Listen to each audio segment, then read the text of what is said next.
जानिए हर सच की कहानी दिनेश ठक्कर की जुबान आपके अपने नेशनल न्यूज इंडिया पर। स्वास्थ्य लाभ हेतु माननीय सर्वोच्च न्यायालय ने बापूजी को वेल दी है 3 महीने की। दूसरा महीना ख़त्म हो गया है, तीसरा महीना चल रहा है और अभी उज्जैन में बापूजी एकांत में हैं और यहाँ भी ट्रीटमेंट चल रहा है बापूजी का। हाई कोर्ट से अपील करेंगे कि बापूजी जब तक स्वस्थ नहीं होते बापूजी को आगे भी स्वास्थ्य लाभ हेतु आगे भी बेल बरकरार रहनी चाहिए। बापूजी को जो सज़ा हुई मीडिया ट्रायल की वजह ही से ही सज़ा हुई। झूठी सच्ची खबरें, सच्ची तो थी ही नहीं, झूठी झूठी खबरें चलाना।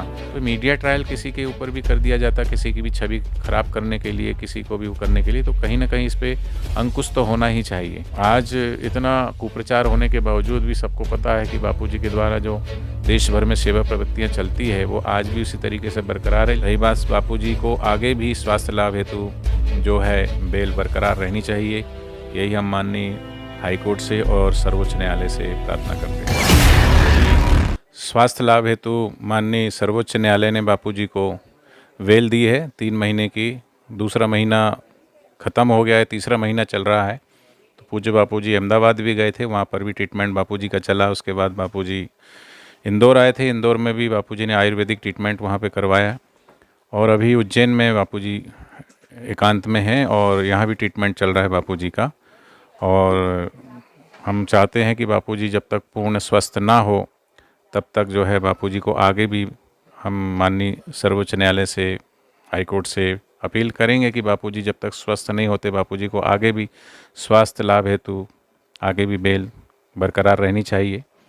रही बात मीडिया ट्रायल की, तो ये अब धीरे धीरे सब पता चल रहा है। मैंने अभी थोड़े दिन पहले ही शायद एक महाराष्ट्र या किसी कौन सी सरकार है, उन्होंने एक मीडिया के ऊपर भी नज़र रखने के लिए एक कमेटी गठित की है कि भाई मीडिया जो चौथा स्तंभ माना जाता है, लेकिन देखा यह जाता है कि मीडिया किसी के भी खिलाफ कुछ भी मनगढ़ंत बातें दिखाना शुरू कर देता है। बापूजी को जो सज़ा हुई मीडिया ट्रायल की वजह ही से ही सज़ा हुई। झूठी सच्ची खबरें, सच्ची तो थी ही नहीं, झूठी झूठी खबरें चलाना। और उसमें अभी मीडिया के खिलाफ भी कुछ मीडिया कर्मियों ने जिन्होंने एडिटिंग करके और गुड़गांवा में जो है उनके खिलाफ केस किया गया और वो केस चल रहा था, तो उसमें तो ललित बड़गुज्जर को जहाँ तक मैंने सुना उसको शायद गिरफ्तार किया गया। बाकी दूसरों के ऊपर भी शिकंजा कसा हुआ है और कहीं ना कहीं उसमें ये पाया गया कि इन्होंने जो खबरें दिखाई थी वो झूठी थी।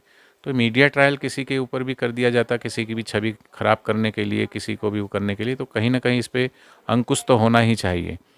तो आज इतना कुप्रचार होने के बावजूद भी सबको पता है कि बापूजी के द्वारा जो देश भर में सेवा प्रवृत्तियाँ चलती है वो आज भी उसी तरीके से बरकरार है। लेकिन संत अगर समाज में होते हैं तो समाज सुखी, स्वस्थ, सम्मानित होता है।